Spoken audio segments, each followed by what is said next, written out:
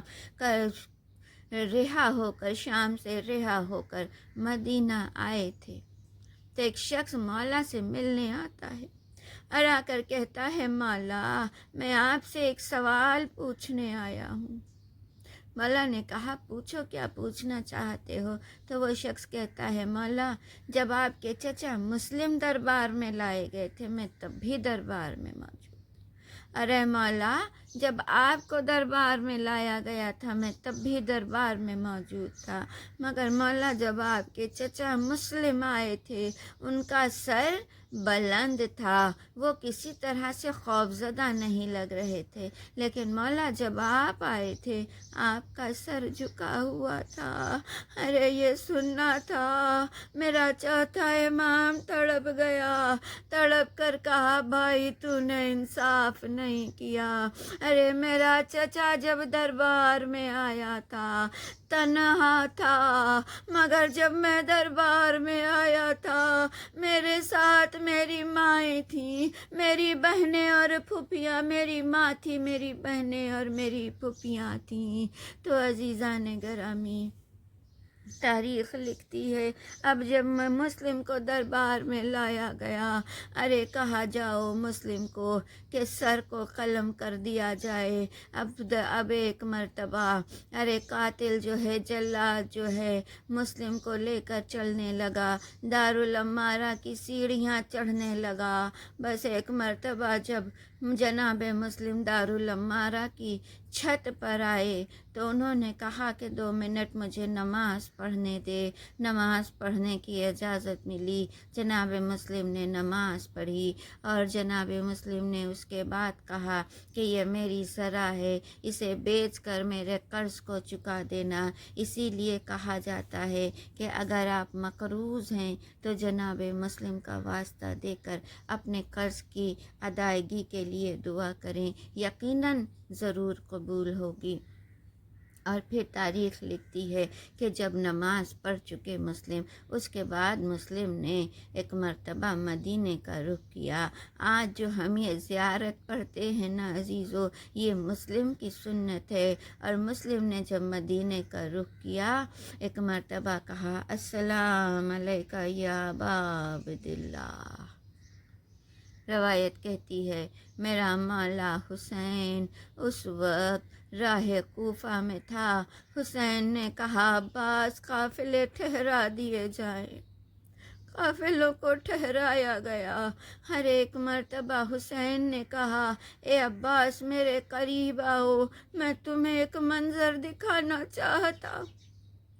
جب حسین کے قریب عباس آئے، ارے زینب نے محمل سے جھانکا، کہا، بھیا ماجرا کیا ہے؟ ارے زینب کو بھی حسین نے قریب بلا لیا۔ اب ایک مرتبہ حسین نے اپنی انگلیاں وا کیں، ارے وہ کوفے کی سرزمین بلند ہوئی۔ عباس نے کیا دیکھا؟ ایک قیدی ہے جو دارالعمارہ کی سیڑھیاں چڑھتا ہوا نظر آ رہا ہے۔ ارے ابا حسین نے کہا، عباس دیکھو یہ مسلم ہے۔ اب جو عباس نے دیکھا، ارے کیا دیکھا؟ مسلم کو جلاد جو ہے تلوار کھینچے ہوئے کھڑا ہے۔ تڑپ گئے عباس، کیونکہ عباس کا دوہرا رشتہ تھا۔ ایک عباس چچیرے بھائی بھی تھے، دوسرے مسلم جو ہیں ان کی بہن کا سہاگ بھی تھے۔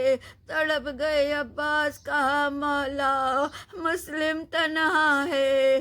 ارے اسی اثنا میں ارے جلاد کی تلوار چلی، مسلم کا سر تن سے جدا ہوا۔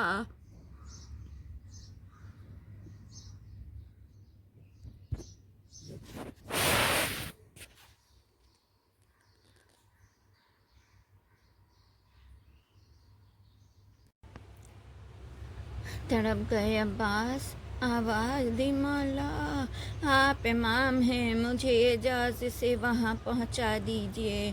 حسین نے کہا عباس ذرا غور سے دیکھو، ارے دارالعمارہ کے نیچے کچھ نظر آیا۔ اب جو عباس نے دیکھا کیا نظر آیا؟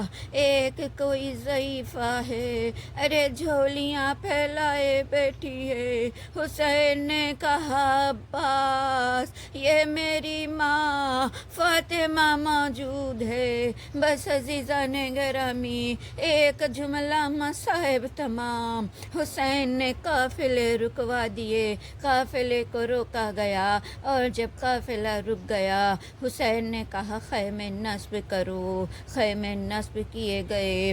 حسین نے کہا زینب ارے اب جاؤ ذرا مسلم کی زوجہ کو اور مسلم کی یتیمہ کو لے کر آؤ۔ تاریخ میں اس بچی کا نام عاتقہ ملتا ہے۔ کہا اب زینب گئیں، ارے زوجہ مسلم کو ساتھ لے کر آئیں، اس ننھی بچی کو ساتھ لے کر آئیں۔ اور جب وہ ننھی بچی آئی، ایک مرتبہ حسین نے کیا کیا، بڑے پیار سے اپنے قریب بلایا، اپنے پاس بٹھا کر بچی کے سر پر ہاتھ پھیرنا شروع کیا۔ ارے خانوادے ہاشمی خانوادے کی پلی ہوئی بچی نے کیا کہا، اے ماموں آج آپ اس طرح میرے سر پر ہاتھ پھیر رہے ہیں جس طرح یتیموں کے سر پر پھیرا جاتا ہے۔ اے ماموں میرے بابا کی خیر تو ہے۔ حسین نے کہا بیٹی ابھی تیرا ماموں زندہ ہے، خود کو تنہا نہ سمجھنا، یتیم نہ سمجھنا۔ زینب سے کہا زینب جاؤ میرے صندوق کو لے آؤ۔ زینب صندوق لائی۔ اب حسین نے ننھی ننھی بالیاں نکالی، بچی کے کانوں میں پہنا دی۔ ارے سکینہ نے دیکھا یتیموں کے کانوں میں بالیاں پہنائی جاتی ہیں، سر پر ہاتھ پھیرا جاتا ہے۔ عصر عاشورائی سکینہ کے کانوں سے بالیاں چھینی گئی۔ الا لعنت اللہ علی القوم۔